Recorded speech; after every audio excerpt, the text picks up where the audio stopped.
నా హృదయపూర్వకమైన వందనాలు, అందరికీ వందనాలు, స్తోత్రాలు. దేవుడు మిమ్మల్ని ఆశీర్వదించి దీవించుగాక. హల్లెలూయా. మన బుధవారం రోజు కువైట్లో సభలు ఉండడం వల్ల గురు శుక్రవారం అక్కడ 2 రోజులు సభలు జరిగాయి. బుధవారం రోజు మేము ఇక్కడ నుండి బయలుదేరి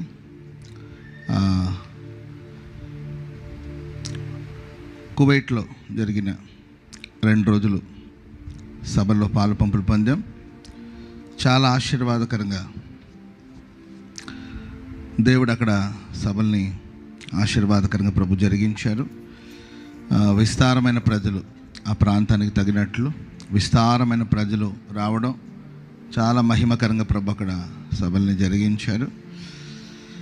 అక్కడున్న దైవ సేవకులు కావచ్చు, విశ్వాసులు కావచ్చు, మమ్మల్ని ఎంతో ప్రేమతో చేర్చుకొని మంచి ఆతిథ్యం ఇచ్చి చాలా చక్కగా చూసుకున్నారు. సో వారందరిని బట్టి కూడా నేను ప్రభుని ఎంతగానో స్తుతిస్తున్నాను. ప్రభు వారిని ఆశీర్వదించి దీవించుగాక. కువైట్ ఆ దేశంలో లక్షలాది మంది ప్రజలు తెలుగు వాళ్ళు ఉన్నారు. వాళ్ళలో మరి చాలామంది దేవుని బిడ్డలు ఉన్నారు. ఒకే చోట మేము శుక్రవారం పగల ఆరాధనలో పాలు పంపులు పొందాం. జోసెఫ్ రెడ్డి గారని వారు జరిగిస్తుంటారు. అక్కడ ఆరాధనలో పాల్గొన్నాం.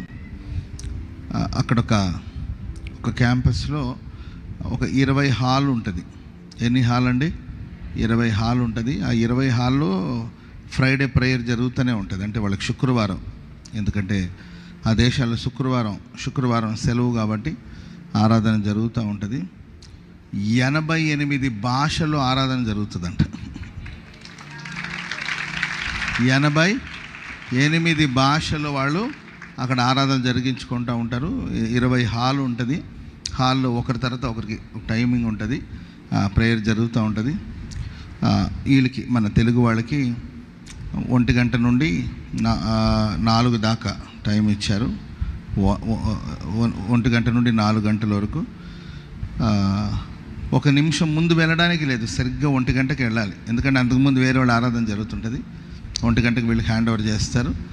4 గంటలకి 1 నిమిషం ఆలస్యం అక్కడ ఉండడానికి లేదు. 4 లోపల అందరూ బయటికి వచ్చేయాలి. Praise the lord. ఆరాధన జరుగుతూనే ఉంది. బయట ఇంకొక సర్వీస్ వాళ్ళు వెయిట్ చేస్తూ ఉన్నారు. ఇంకా ఆరాధన జరుగుతూనే ఉంది.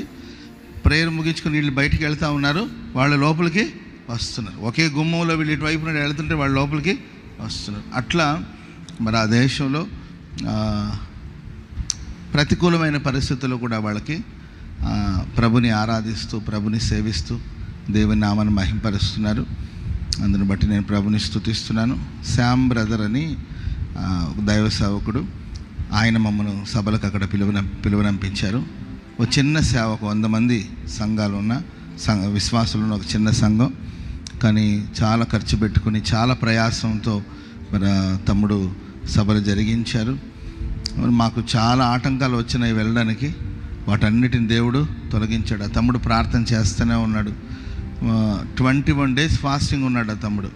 ఎన్ని రోజులండి? 21 రోజులు ఫాస్టింగ్ ఉండి ఆ ప్రేయర్స్ బాగా జరగాలని, మేము అక్కడికి రావాలని ఎంతో ప్రయాసపడి, మరి ఆయన స్థితిని బట్టి సాధ్యమైనంతవరకు చాలా ఖర్చు పెట్టుకుని ఆ సభలన్నీ కూడా నిర్వహించారు. ఆశ కలిగిన ప్రాణాన్ని ప్రభు తృప్తిపరిచే దేవుడు కనుక ఆ తమ్ముడు ఆశను బట్టి విస్తారమైన ప్రజలను ప్రభు తీసుకొచ్చాడు. గతంలో ఎప్పుడు రాలేనంత విస్తారమైన ప్రజలు ఆ సభలో పాల్గొన్నారు. ఒక హాల్ అంతా నిండిపోయింది. అది ఒక స్కూల్ హాల్లో పర్మిషన్ తీసుకొని జరుపుతున్నారు. ఆ స్కూల్ హాల్ అంతా నిండిపోయి బయటంతా జనం కిక్కిరిసిపోయారు. అసలు అంత విస్తారమైన ప్రజలు వచ్చారు. అండ్ అక్కడ లోకల్ పాస్టర్స్ అంతా కూడా ఆ మీటింగ్లో పాల్గొన్నారు. లోకల్ పాస్టర్స్ అంతా కలిసి ఒక పాట పాడారు. నాకు చాలా సంతోషం వేసిందండి. యూదా గోత్రపు సింహం అనే పాట పాడారు. వాళ్ళు పాడుతుంటే నాకే నిజంగా చాలా ఆశ్చర్యం అనిపించింది. ఒకే స్వరంతో అందరూ గొంతెత్తి పాడుతుంటే నిజంగా దైవ సేవకులు ఏంటంటే అందరికి మైకులు ఇవ్వాల, కొందరి దగ్గరే మైకులు ఉన్నాయి, కానీ అందరూ ఏకకంఠంతో ఉత్సాహంగా పాడుతుంటే నేనే నిజంగా పరవశించిపోయా. Praise the Lord. సో దూర ప్రాంతాల్లో ఉన్నప్పటికీ కూడా వాళ్ళు ప్రభులో నిలిచి ఉండి, మరి ఆ దేశంలో వాళ్ళకి ఎన్నో పోరాటాలు ఉన్నాయి.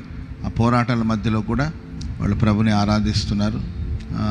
అక్కడ ఆరాధన లీగల్ కాదు, కొందరికి మాత్రమే పర్మిషన్ ఉంది. కొంతమంది రహస్యంగా ఏంటంటే ఆరాధన చేసుకునే వాళ్ళు కూడా ఉన్నారు. కొందరికి మాత్రమే పర్మిషన్స్, కొన్ని సంస్థలకు మాత్రమే పర్మిషన్స్ ఉంటుంది. వాళ్ళు బహిరంగంగా ఆరాధన చేసుకోవచ్చు.